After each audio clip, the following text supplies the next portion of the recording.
Math 1314, section IC1, spring 2022, Tyler Junior College, section 1.2, linear equations, video 3, variables, plural, on both sides. In the previous video, we looked at multi-step linear equations, where we had to do 2 or more moves to get the x by itself.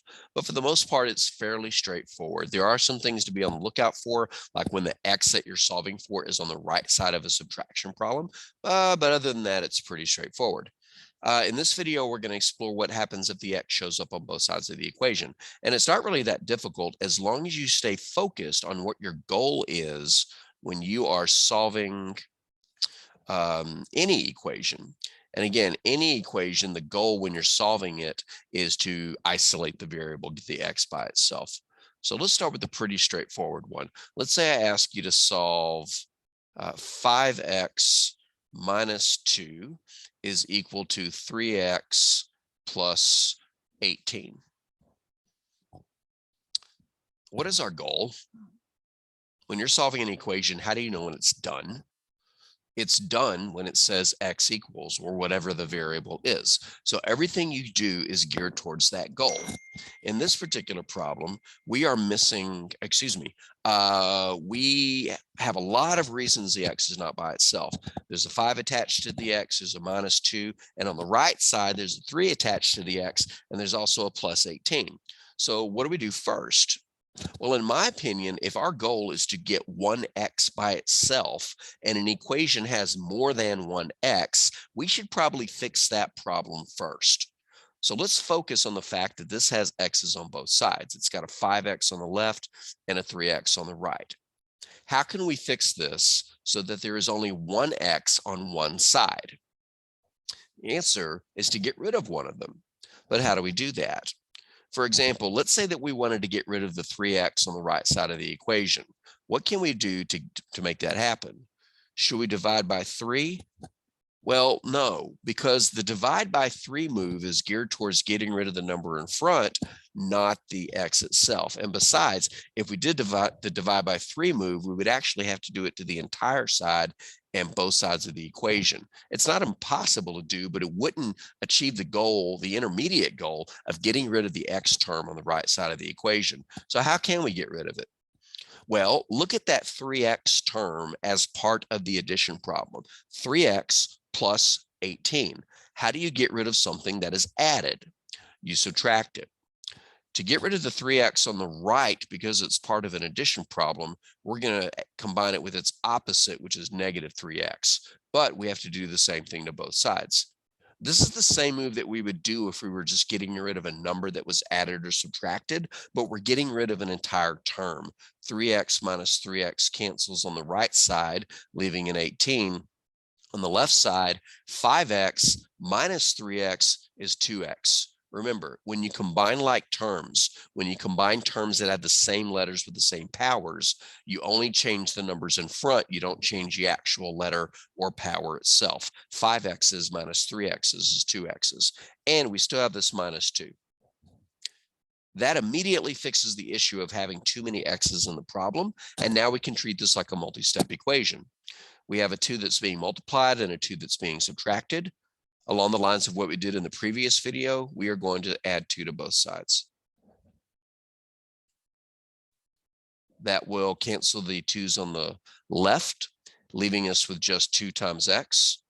And on the right side, we have 18 plus 2, which is 20. Let me erase this x equals here because it's kind of in the way. And then what's our move to get rid of the 2 that's multiplied on the x? The answer is to divide both sides by 2. And the net result is we would get x equals 20 divided by 2, which of course is 10. So when you're solving an equation with variables on both sides, at some point, probably as soon as possible, you should do an addition or subtraction move to get rid of the variable on one side and leave one variable on the other side. Now, it does raise a question. At the beginning, I decided to get rid of the 3x by subtracting it from both sides. But I could have also gotten rid of the 5x by subtracting it from both sides. Will that make a difference? Well, let's see. If I had decided to fix the problem of too many x's, by subtracting 5x from both sides, excuse me, instead of subtracting 3x from both sides, what would have happened? Well, let's see. I would cancel the 5x's because the move was geared towards that sub goal. That would leave a -2 on the left. On the right side, I would get 3x minus 5x, which is -2x, and then plus 18. And now we're down to a two-step equation. We've got a single x on the right. There's a -2 multiplied in front of it. There's a plus 18 added to it. And as we saw in the previous video, the 18 is the number that we're going to get rid of next by subtracting it from both sides. On the left side, we have -2 minus 18, which is -20. On the right side, we're left with -2x. To get rid of the -2 that's multiplied on the x, we can divide both sides by -2. That would cause the -2's to cancel, leaving the x by itself. And on the right side, on the left side, we have -20 divided by -2. Well, -20, first off, negative divided by negative is positive. And secondly, 20 divided by 2 is 10.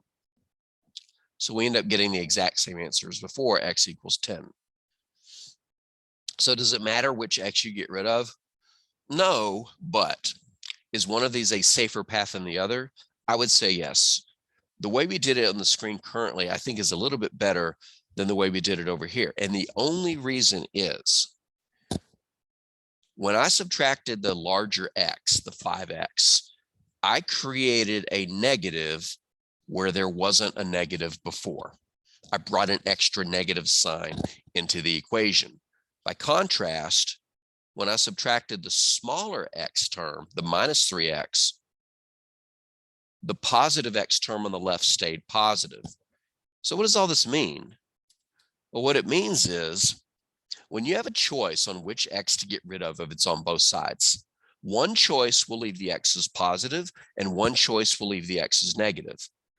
I personally prefer the move that keeps the x term positive once I'm fixed the problem of having too many x's. It's not wrong to do the move that leaves the x term negative. It just means now you have an extra negative to keep up with. So as a rule of thumb, every time you're solving an equation and there are variables on both sides and you're doing the move to get rid of one of those variables, I would choose the move that leaves the variable positive as opposed to turning it negative. That way it's one less negative sign I don't have to deal with. We're going to wrap up this video with one more example. I'm going to pause and get it written. All right, let's say you want to solve 19x plus 22 equals -5x minus 11. Again, notice that there are x's on both sides, and as long as there are x's on both sides, you will never be able to get to your goal that says x equals. So which x should we get rid of, the 19x or the 5x? Think about the moves you would do for each and whether or not it would leave the remaining x's positive or negative. I invite you to pause the video and give it a try. All right, if you didn't pause the video, that was your choice. These are the x's. I need to get rid of one of them. If I got rid of the 19x, I would have to subtract 19x from both sides. But what would that do over here? That would give me a really big -x. It's not wrong, but my choice to get rid of the 19x is going to leave me with the -x. What would happen if we get rid of the -5x? How would we do that? Well, to get rid of that entire term, not just the -5, but the x also, we would have to combine it with its opposite by adding 5x to both sides. And when we do that, the 19x plus 5x will end up being positive. So I'm going to choose the move that's going to leave the x's positive. If I add 5x to both sides, 19x plus 5x is 24x. We still have the plus 22. And on the right side, the 5x's cancel, and we're left with a -11. Now we're down to a single x, and we can just start getting it by itself. What would our next move be? Divide by 24 or subtract 22? The answer would be subtract 22. There is a way to do divide by 4, but you would make it messier. I like to take the path of least resistance. 22's cancel, that leaves 24x on the left. And on the right, we have negative 11 minus 22, which is negative 33.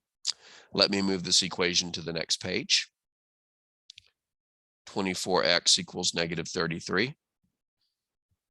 And what move would we do to get rid of the 24? Since it's multiplied, we would divide both sides by 24. That would cancel the 24s and leave x equals negative 33 over 24. It should be fairly obvious that 24 will not go into 33 evenly, but we need to ask ourselves if we can reduce it. Is there any number that we can divide both sides of the fraction by? I like to pick on numbers that have fewer choices. 33 has fewer ways to divide than 24 does. In fact, if you think about it, 33 is 3 times 11, both of which are prime numbers, meaning that they can't be factored further. So the only way I can reduce a 33 is by a 3 or an 11 or by 33. So between these two numbers, do either one of them go into 24 evenly? Yes, 3 does. We're going to reduce this fraction by 3. Divide the top by 3, divide the bottom by 3. And what does that leave us? Well, first off, 24 divided by 3 is 8. Secondly, 33 divided by 3 is 11. But as far as the negative sign goes, when you have a negative in a fraction, you actually have 3 choices on where to put it: on the top, on the bottom, or in front. All of them are equally correct. Do I have a preference? I actually do. If you have a negative in a fraction, I actually prefer it to be in front. It would not be wrong if you wrote it on top. It would not be wrong if you wrote it on the bottom. My preference is to put it in front. The homework, I believe, will accept the negative at any place. All right, so when it comes to having variables on both sides of the equation, that's an issue that should be fixed as soon as possible. Your goal is to get 1x by itself. You can never get that goal as long as you got x's on both sides of the equation.